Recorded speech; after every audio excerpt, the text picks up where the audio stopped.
Welcome to the Soul Grit podcast. I'm Ann Taylor McNeese, and I'm a licensed marriage and family therapist. I also love Jesus, and I'm passionate about all things gospel and therapy. I created Soul Grit to be at the intersection of mental health and Christian faith. Christ followers need a place to ask questions and get answers about mental health. Join me as we dive into real stories and real questions from people who want to honor God with their hearts, souls, and minds.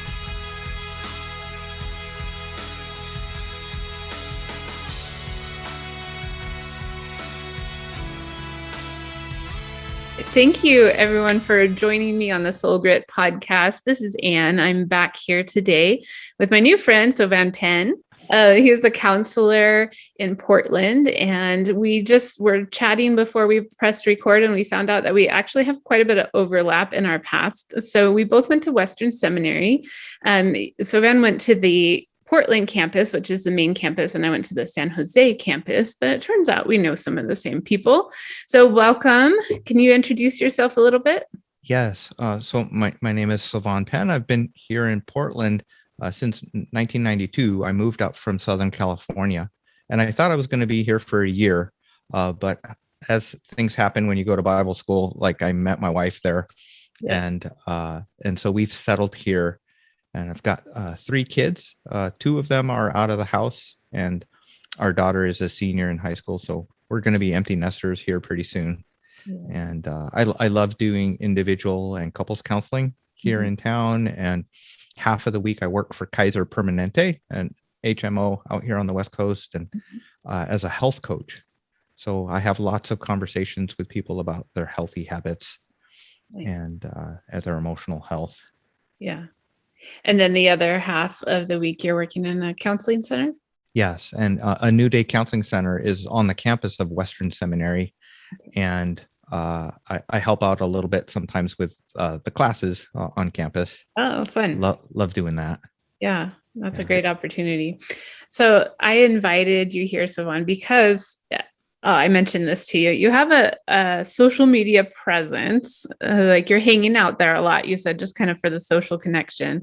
But some of the things that you've posted, I've noticed that I think you and I are talking about the same things, and especially in regards to church hurt. So right now we're in a series about church hurt, and I'm asking for a lot of different perspectives from I shared my own story. I'm interviewing other therapists and pastors, and that's all going to be part of this series right now. So I just wanted to invite you to talk to me about it, because I think we can have a really good conversation about this. And one of the problems with church hurt is that we don't know who to talk to about it once we've kind of had that wound in our church family. So yes. You ready? Yes. Yeah. It's hard to talk about because in our different positions or roles, it affects us differently in each of those different roles. I think as counselors, like we're working with Christian and non-Christian clients. And so we put on our therapist hat and kind of see things through mental and or emotional and spiritual health.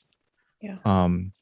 But then just as individuals, as members of churches, we have to take that hat off, and we're like members of the church, and how church leadership and church health and relationships go, it affects us personally, not just professionally. Yeah. And it affects us as parents too. So it's a lot. Yeah, that's one of the things I noticed, that if there's something that you're really walking through in your personal life, sometimes you're not ready to be somebody's counselor about that thing.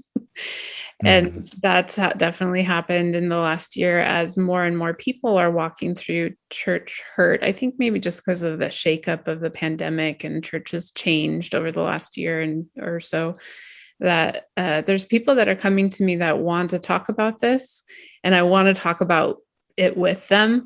And yet it's painful for me too. When you're in the middle of it. Yeah.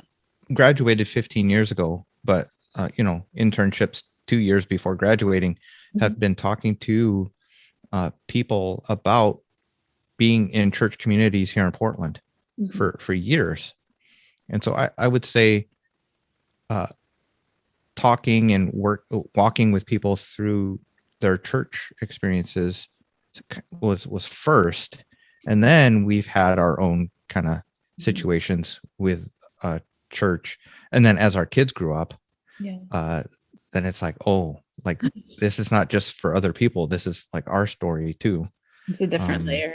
What Yeah. would you say you learned from the time that you were just walking with people and you hadn't experienced it to now that you have experienced it and you still continue to walk with people?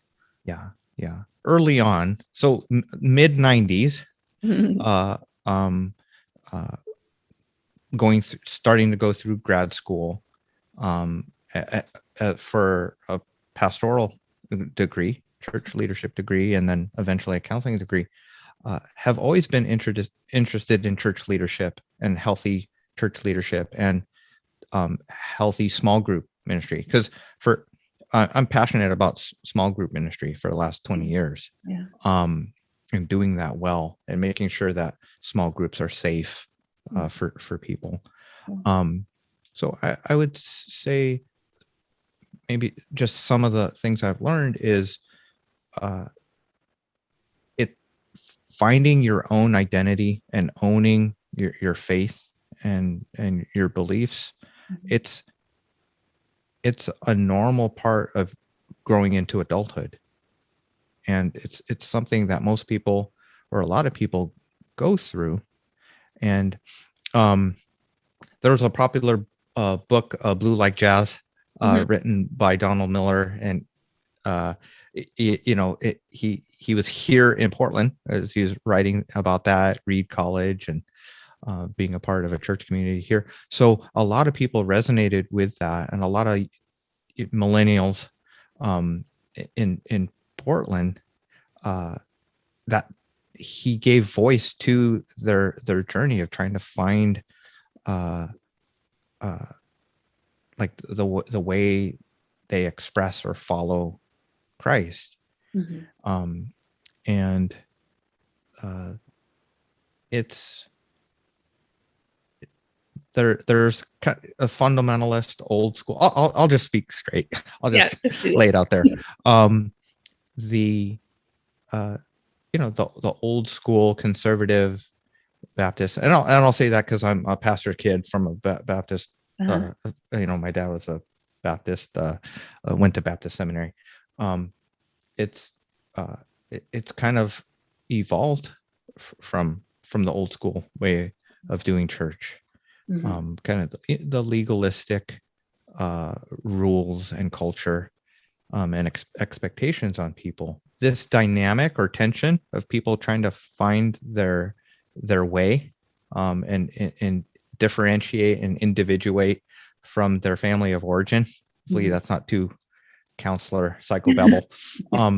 But really own their faith. It's not just the disillusionment of the political situations in culture and climate in the last 5 years. This is, we've been doing this for decades. I think it's harder because the pandemic has isolated us trying to go through this, navigate this. Like you said, you wanted to talk about this. In the old days, you'd have prayer meeting or go to Bible study, and have conversations in people's living rooms about what's hard with family. But I think just the busyness of our lives disconnects us, makes it harder to have these conversations. So when we do have the conversations, it's social media posts that are like polarizing. Yeah.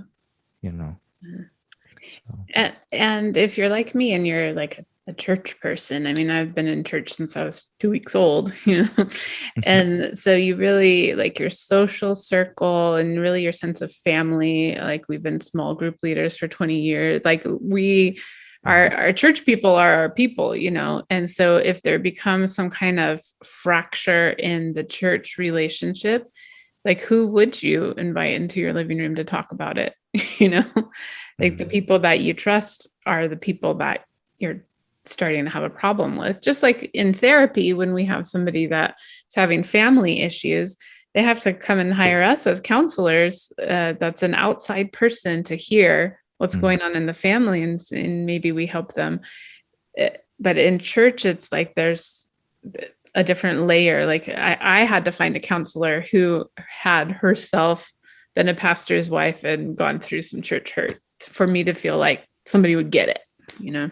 Yeah. Yeah. And I guess, you know, I'm on social media, not just for fun, and to hang out.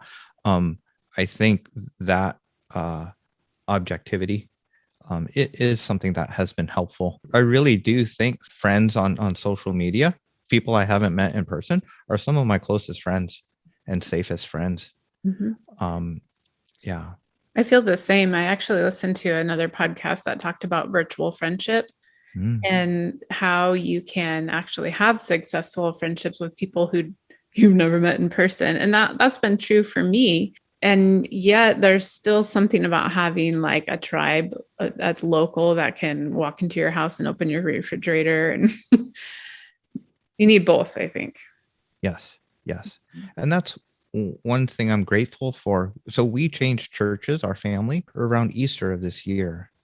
It's a church that last year during the shutdown, we would watch services online and just appreciated the messages and kind of the culture and their values and mission. And so it just resonated with us.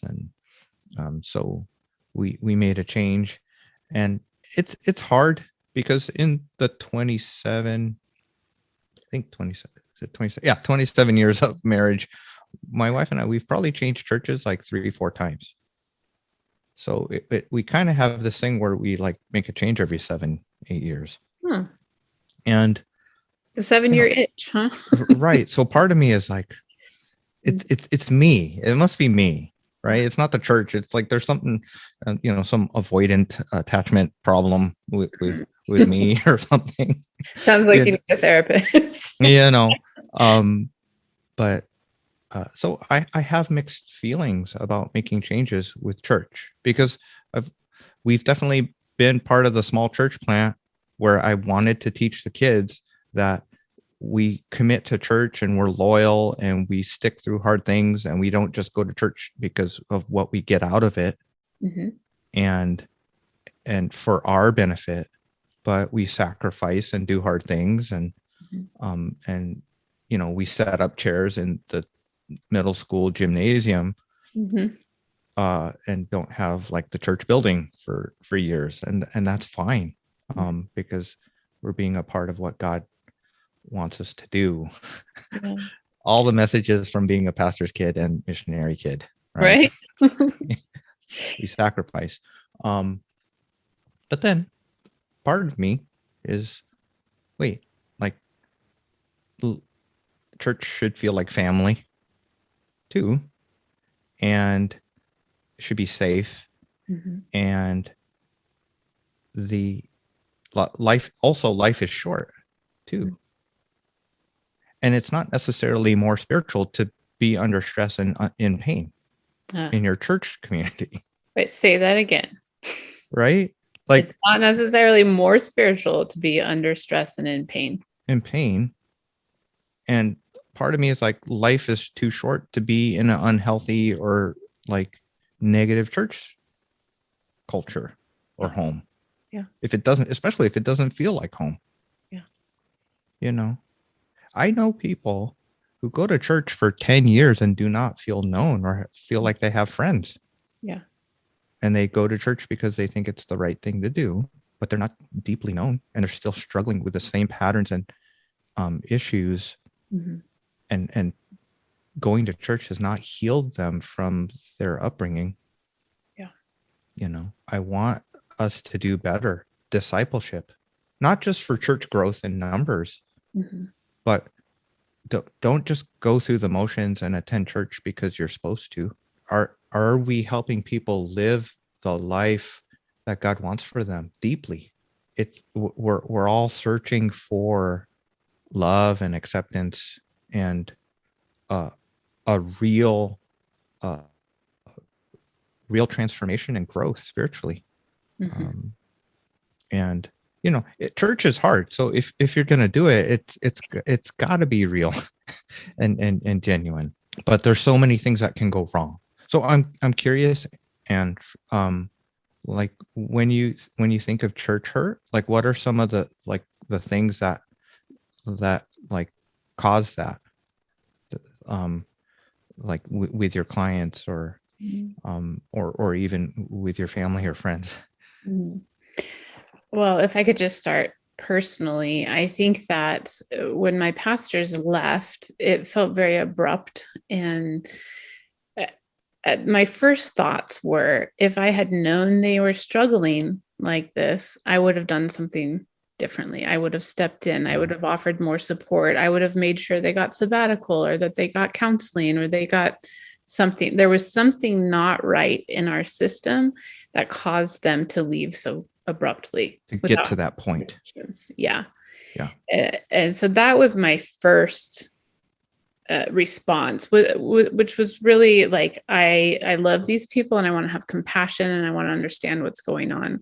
And then I moved through several other stages of grief, and anger, and feeling betrayed, and feeling abandoned, and feeling all sorts of things. But when I talk to clients, and I'm trying to think if I can crystallize this a little bit down to one or two themes, because there are different things that go on that cause church hurt. Mm-hmm. But one of the things that can happen is people just not feeling seen and understood. And if you put your hopes in a person, because that person is supposed to be your shepherd and is supposed to be the one that points you to Jesus, and then you get disappointed because your needs weren't met in some way, or your expectations weren't met, that's going to cause hurt. Yeah. Very often people leave churches because they say they haven't been fed. Mm-hmm. Right. Mm-hmm. But I really think it's that people mostly leave because they feel like they haven't been cared for. Yeah. And I don't want to be too hard on pastors, because discipleship and shepherding people is very hard with, again, like how busy we are. But we've got so much trauma or hurts from our own families growing up. We put like expectations on church, and then we get hurt or disappointed. And I think people get hurt in church because they have expectations for relationships and leaders they don't even realize that they had until they've been hurt. Yeah. I mean, because we think Christians should do better than non-Christians. And if you're a pastor, you're like a professional Christian. You must be better at this than the rest of us. And it turns out that a lot of pastors aren't. Yeah. Well, they aren't, and they also like don't have the time. Yeah. To do everything. Mm-hmm. And so it's hard. That's why small group ministry is so great. Mm-hmm. But yeah, the way we, I'm saying too general. Like I was about to say the way we do church. Well, we do church. Every church does things differently, but there are some things in the American evangelical way of doing church, just with the weekly rhythm and like the types of meetings and that are like events, like going to church, but it's different than having like a mentoring and discipling relationship, like spiritual formation, and really helping people through life. So, yeah, I'd say that's been on my heart a lot lately, even just in the last week, is discipleship happening? And is it happening in my church? Is it happening in other churches in my area? And if so, how is it being done? And could it be better? And because that's really the goal, right? Make disciples, not just make church attenders. Yes. Yeah. I've always wanted church to feel like family and home, Yeah. and for people to feel like they belong. Mhm. So I think one of the main things that hurts people with church is when they don't feel like they belong, or Yes. they don't they're not accepted. And very often it's mental health stuff and like special needs stuff Mhm. with families. Mhm. I think the way church leadership handles folks that struggle with depression and anxiety or autism, Mhm. um, is is so important. I know so many families and people that do not attend church because of anxiety Mhm. and feeling rejected. Yeah. And I I don't um I have ideas, but I don't have answers. Yeah. you know. Yeah. Um Well, I don't so know. that I don't think I shared this with you, but the role that I left in the church previously was the director of small group ministry. Like that was my job. And mm, before that, I'd worked at a big church in the small group ministry. And before that, I had been, a small group leader in college and early marriage. Like small groups are kind of my bread and butter in terms of like mm, ministry areas to focus. And I do honestly believe that more change and transformation happens in groups, small groups, than anywhere else in the church. Like I'm mm, passionate about that. So yeah. we're speaking the same language on this. And so Mhm, how to make groups successful is really important. And one of the things that happened when we did decide to leave our church a couple months ago is that our small group that we were leading, they're like, well, we don't want to stop coming to your house on Sundays. and mm, we still want to be friends. Nothing changes. We still want to worship with you and we still want to pray with you and eat dinner with you. And our small group was there making us feel like we still belonged, even when we knew we didn't belong in that local church setting anymore. mm, mhm.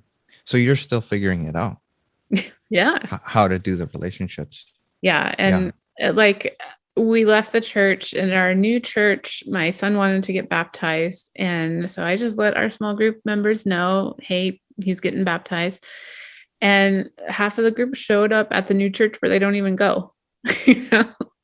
And that was really special to us. That's awesome.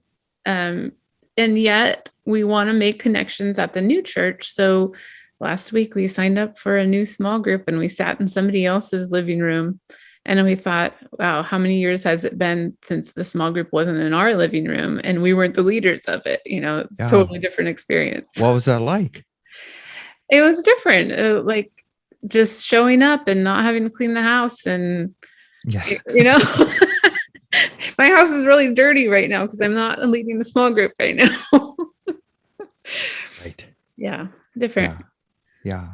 Yeah. The last church that we were with, we were we were there 7 years, left to be a part of a church plant Mhm. for 7 years, Mhm. and then we were back at that other church for 7 years, Oh, and then now. So the our friends, our family, our church family, uh, at our last church, they've seen our kids grow up. yeah. Um, we've known these folks for 20 plus years, so we still love them, and we're still friends. Um, so it's weird. Mm. Um, and one thing that helps is to really have a strong sense that like, uh, God is in the change, and God has something new for us. Mhm. And I think a little bit of like my ability to leave and then also like connect deeply, hopefully, Mhm. with new people and other people is just from growing up, moving a lot as a missionary kid, Yeah. and a pastor's kid. That that it's a blessing and a curse, though. Mhm. You know, um, and so to honestly, it's hard not to like second guess and have self doubt. So that's being mindful of like, why are we doing what we're doing? in this season of life, in this next chapter, and like kind of what is like the what are we sensing that is our calling to make this change? Why is this a good change? Mm-hmm. um, and not just change because we're avoiding conflict or we're running away from hard things. Mm-hmm. Um, and is this really the best decision? Having said that, if anybody's listening, I wouldn't say like, oh, I have to make sure it's the best decision before I leave and make a change. Because so many people, especially if they're being hurt, if they're struggling with anxiety and overthinking things, they're going to like, oh, I can't make a change because I don't know what's next. And I'm afraid I'm going to be hurt or rejected at the new place. At least this isn't great, but at least it's familiar. Mm-hmm. And people stay too long. Yeah. And stay stuck in those types of situations too long. Yeah. I would say the decision to leave a church that we had been firmly planted in for years and years was one of the more excruciating things we ever did. And having those conversations with people that had become like family to us over the years, to say like, we're leaving and here's roughly why. And I'm not trying to throw anybody under the bus while we're having those conversations, and be sensitive to them. Yes. That was extremely hard. But the moment that was done and we found our new place, I felt such a lift of the burden.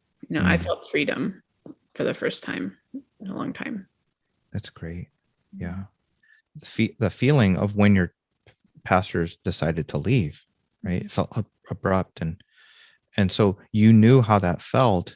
I'm wondering if you were concerned about your friends feeling that same way about you leaving. Yeah. And caring about how they would feel. Over the years in the church and feeling like a core part of the church, people will come and go. And I always noticed that when people were a regular part of the church and then all of a sudden they weren't, if they were gone for a week, you think, oh, they must have a sick kid or on vacation or something like that. And then they're gone for 2 weeks. And then you think, well, that's a little weird, but okay.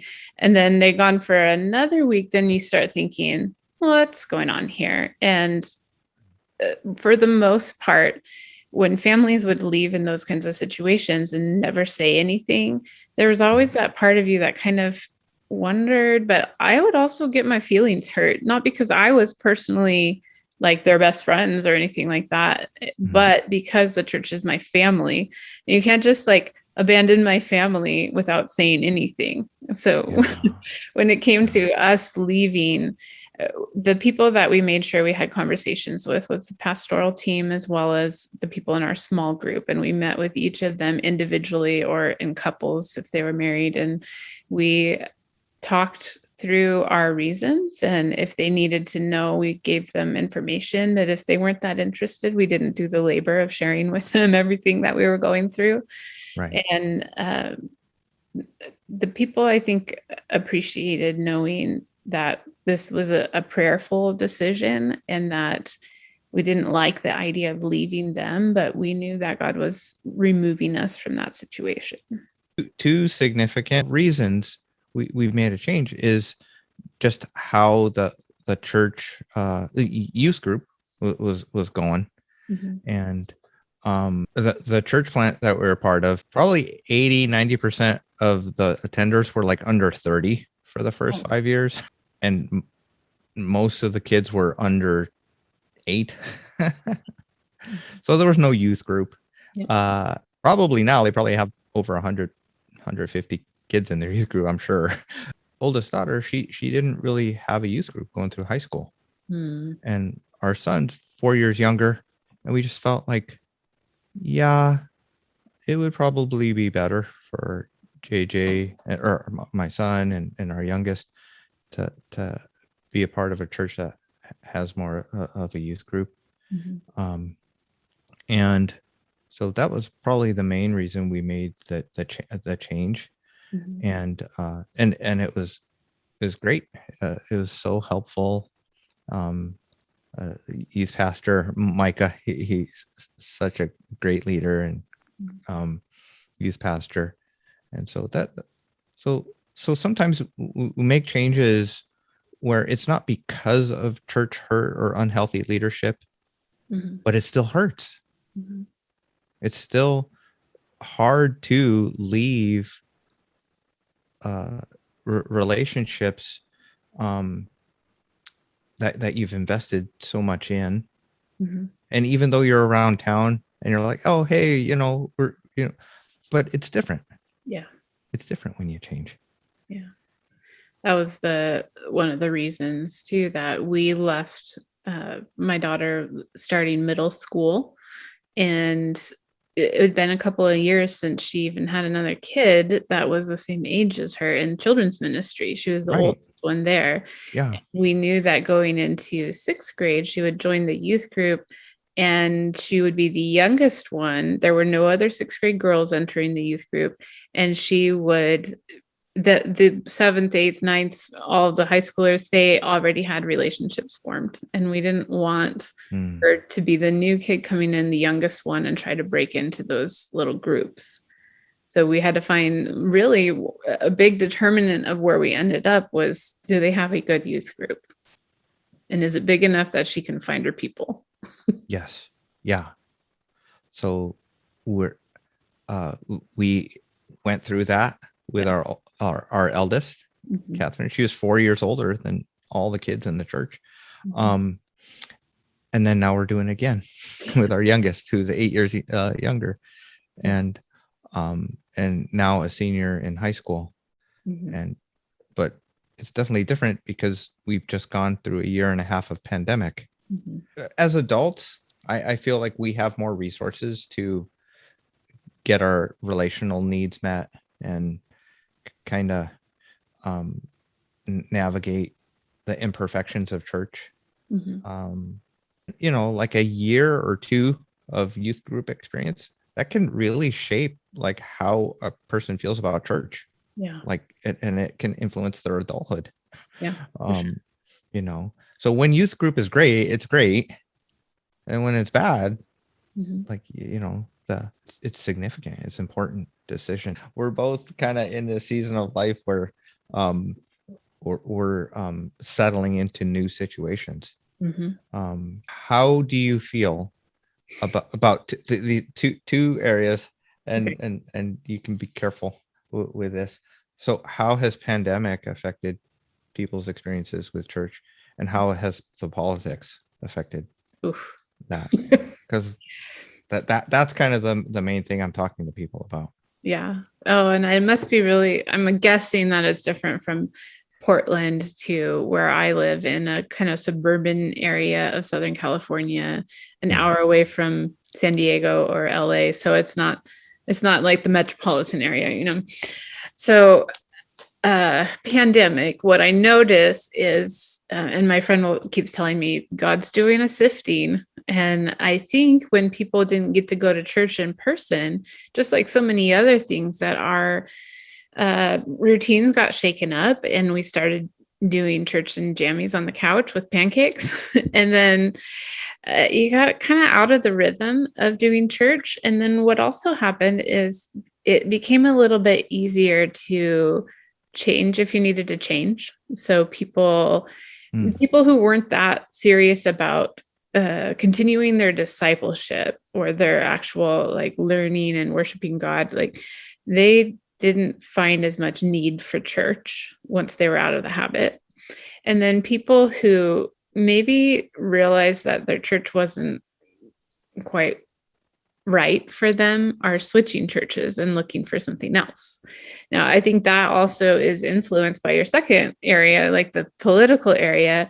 What happened is a lot of people are either saying their pastor is too political or their pastor is not political enough. And so they either want to hear more about whether it be like race in the spring of 2020 to vaccines in the spring of 2021, like whatever it is, election in between that, like they either want to hear more about that or they want to hear nothing about that. Let's just stick to the Bible, And so I think those areas really made the church have kind of a shakeup. Like people, and the two of us are not the only ones that are trying out new churches in this moment. Right. Yeah. the that pressure to make everybody happy, Mm. it's just been so hard on Yeah. pastors, Yeah. and discouraging. The usual weight and responsibility of church leadership Mhm. is hard, and burnout and discouragement Mhm. are always a challenge. But add on top of this all of that, Mhm. um, it's yeah the that's why or that's one reason why I think discipleship and sharing the load of loving people in the congregation has to be distributed to everybody in the church to do their part, Mhm. and not put it all on the pastor to be that the best friend or Yeah. the safe person, Yeah. um, uh, because yeah, you're like we're gonna be disappointed in our imperfect leaders Mhm. when they're human, Mhm. you know, and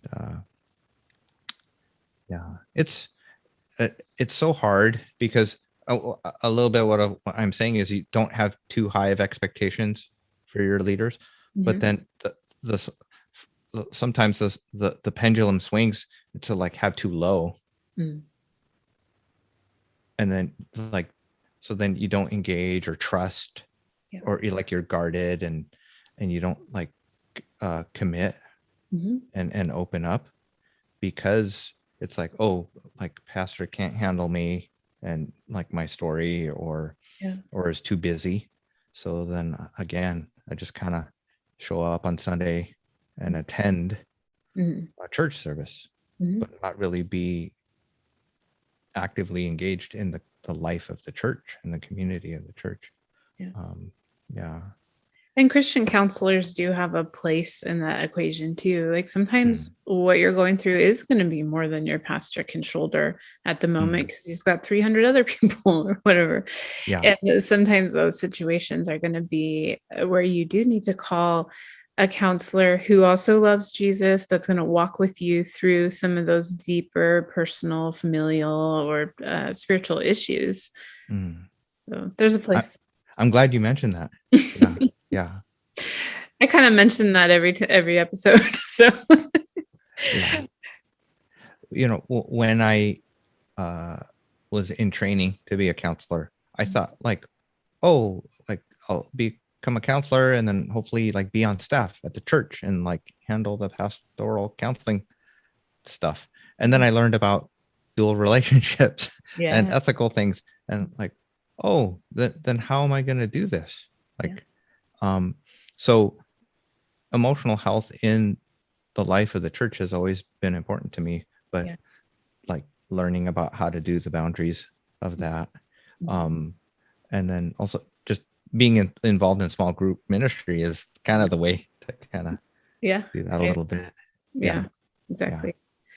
Mhm. Now, there was one question I was going to ask you just about people who place their identity in maybe their role in church instead of their role in the kingdom of God, or their identity as a daughter or son of God. Yeah. That this transition can be more painful when you've done that.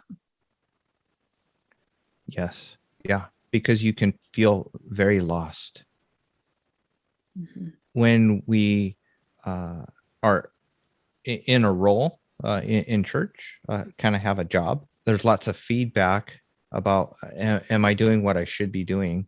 Mhm. If you're certain Enneagram type, like being helpful, being helpful or successful, or what, um, uh, it feels good to Mhm. kind of be in that mode. Mhm. Uh, but when it gets taken away, Mhm. then we're really faced with, what am I placing my security and joy and identity Mhm. and belonging in? healing from hurt, the solution isn't necessarily to like not feel hard things or to just be happy.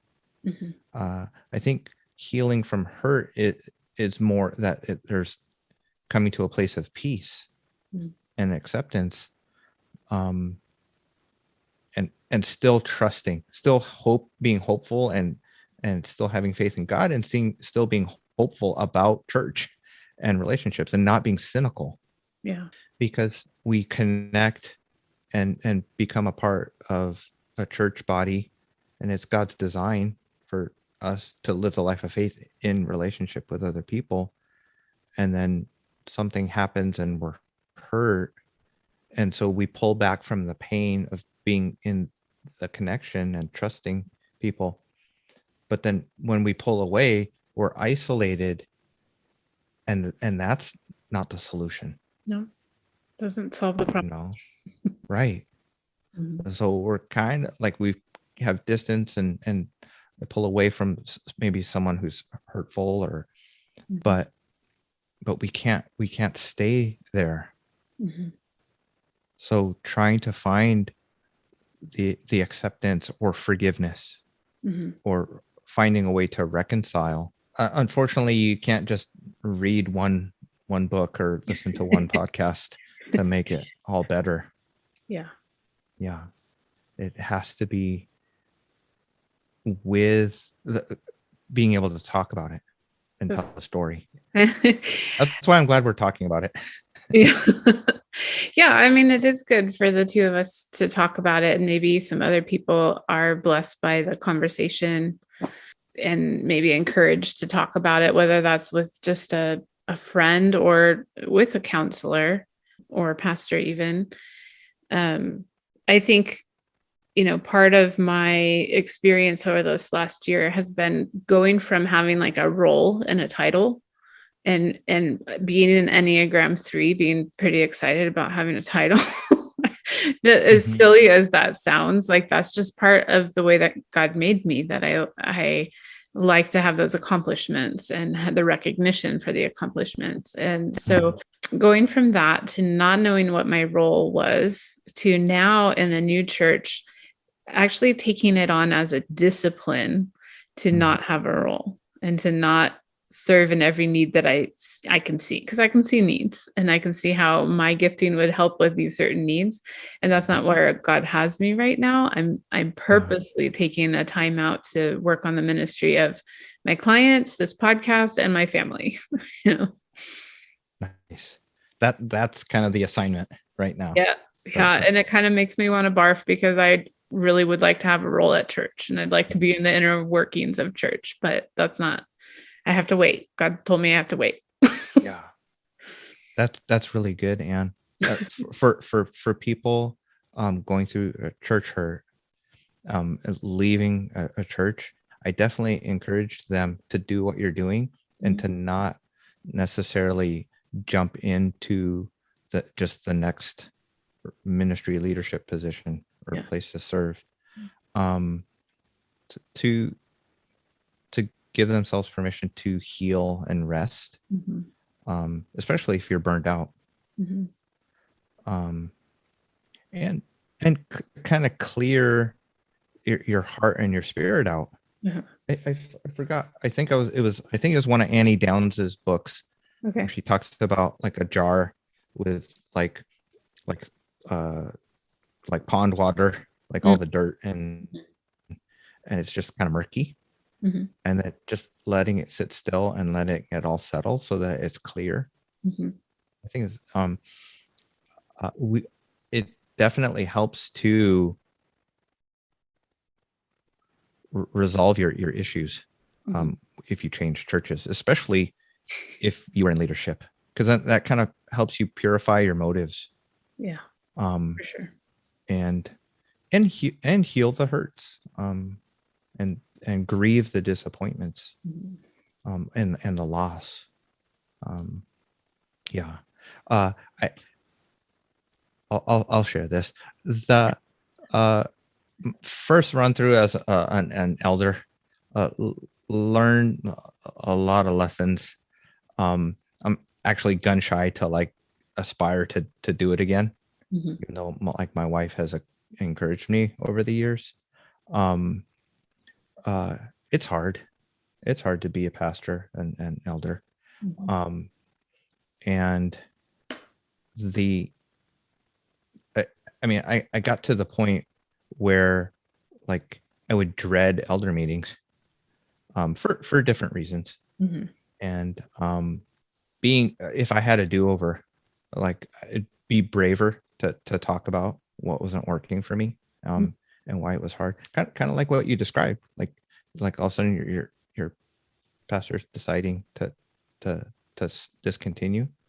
It's kind of